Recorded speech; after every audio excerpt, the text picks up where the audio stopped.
जय श्री कृष्णा। राधे राधे मित्रों। भगवान श्री हरि विष्णु की कृपा आप सब पर बनी रहे। श्री महादेव जी कहते हैं, पार्वती अब मैं भव बंधन से छुटकारा पाने के साधन भूत 14वें अध्याय का महात्म्य बतलाता हूँ। तुम ध्यान देकर सुनो। सिंघल द्वीप में विक्रम बैताल नामक एक राजा थे, जो सिंह के समान पराक्रमी और कलाओं के भंडार थे। एक दिन वे शिकार खेलने के लिए उत्सुक होकर राजकुमारों सहित 2 कुतियों को साथ ले वन में गए। वहां पहुंचने पर उन्होंने तीव्र गति से भागते हुए खरगोश के पीछे अपनी कुतिया छोड़ दी। उस समय सब प्राणियों के देखते देखते खरगोश इस प्रकार भागने लगा मानो कहीं उड़ रहा हो।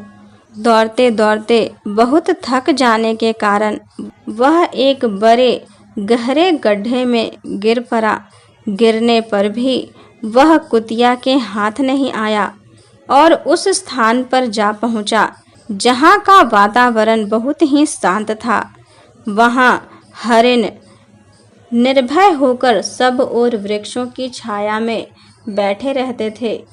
बंदर भी अपने आप टूटकर गिरे हुए नारियल के फलों और पके हुए आमों से पूर्ण तृप्त रहते थे। वहां सिंह हाथी के बच्चों के साथ खेलते और सांप निडर होकर मोर की पंखों में घुस जाते थे। उस स्थान पर एक आश्रम के भीतर वत्स नामक मुनि रहते थे, जो जितेंद्रिय एवं शांत भाव से निरंतर गीता के 14वें अध्याय का पाठ किया करते थे।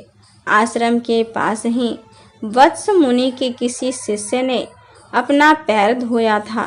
ये भी 14वें अध्याय का पाठ करने वाले थे। उसके जल से वहां की मिट्टी गीली हो गई थी। खरगोश का जीवन कुछ शेष था। वह हांफता हुआ आकर उसी कीचड़ में गिर पड़ा। उसके स्पर्श मात्र से ही खरगोश दिव्य विमान पर बैठकर स्वर्ग लोक को चला गया। फिर कुतिया भी उसका पीछा करती हुई आई। वहां उसके शरीर में भी कुछ कीचड़ के छींटे लग गए।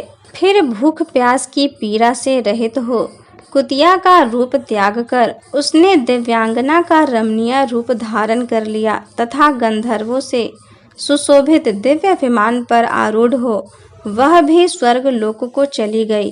यह देख मुनियों के मेधावी शिष्य स्वकंधर हंसने लगे।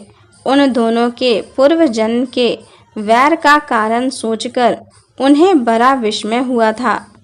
उस समय राजा के नेत्र भी आश्चर्य से चकित हो उठे।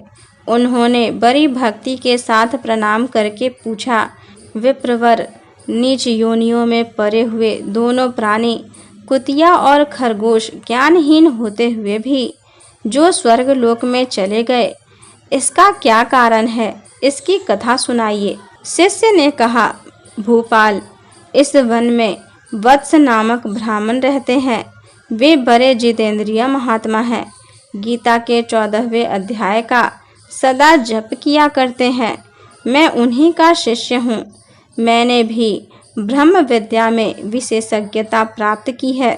गुरु जी की ही भांति मैं भी 14वें अध्याय का प्रतिदिन जप करता हूँ। मेरे पैर धोने के जल में लौटने के कारण यह खरगोश कुतिया के साथ ही स्वर्ग लोक को प्राप्त हुआ है।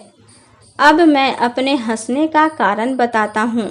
महाराष्ट्र में प्रत्युदक नामक महान नगर है। वहाँ केशव नाम का एक ब्राह्मण रहता था, जो कपटी मनुष्यों में अग्रगण्य था। उसकी स्त्री का नाम विलोभना था। वह स्वच्छंद विहार करने वाली थी। इससे क्रोध में आकर जन्म भर के वैर को याद करके ब्राह्मण ने अपनी स्त्री का वध कर दिया और उसी पाप से उसको खरगोश की योनि में जन्म मिला। ब्राह्मणी भी अपने पाप के कारण कुतिया हुई। श्री महादेव जी कहते हैं, यह सारी कथा सुनकर श्रद्धालु राजा ने गीता के 14वें अध्याय का पाठ आरंभ कर दिया। इससे उन्हें परम गति की प्राप्ति हुई।